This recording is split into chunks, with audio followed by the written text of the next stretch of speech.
All right, we're going to shift gears here, and Greg Remmenga joins us once again for another round of free legal advice. Today, we're going to be talking about statute of limitations.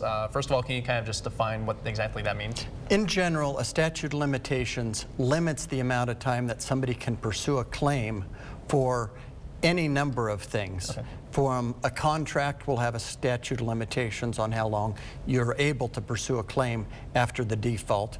Just about anything, there's even statute of limitations on a lot of criminal cases, how long those could be prosecuted after the occurrence of the act. Okay. The general reasoning is that if something happens, such as an accident, the person seeking the claim should have a limited time that they can pursue this, so that you can't wait forever and you can't drag this out in the courts forever. There should be a reasonable amount of time that you should pursue your claim, or you should have waived it and not be able to pursue it afterwards. Okay. So that's the general theory. Right.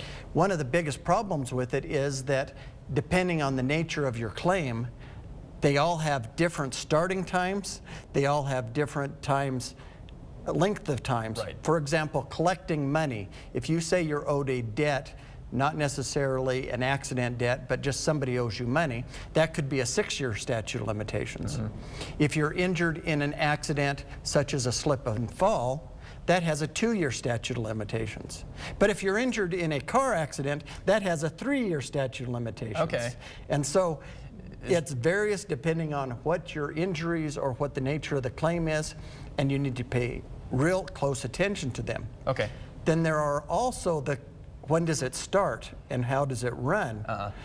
If you're, for example, a medical malpractice case, somebody left a sponge inside you, that cannot start running until you know the sponge is there. Okay. So the date of the surgery isn't necessarily the date when the statute starts to run. Right. So it may start at various times, it may have various lengths. Wide ranges. Okay, so let me ask you this real quick. You mentioned the sponge and the person thing.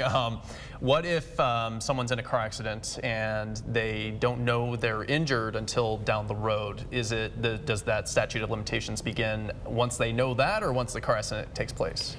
It starts when the accident takes place. Okay. Not knowing whether you're injured, the act, the negligence, you're knowing of the negligence the day of the accident. You may not know that you're injured the day of the accident. But you knew something happened. That's right. Okay. So therefore, that's the date that it starts. Okay, very interesting. So wide variety of things on that. Very interesting stuff. If you have any specific questions about specific things we talked about today, you can feel free to give Greg a call at that number on your screen. Greg, thanks again so much for joining us.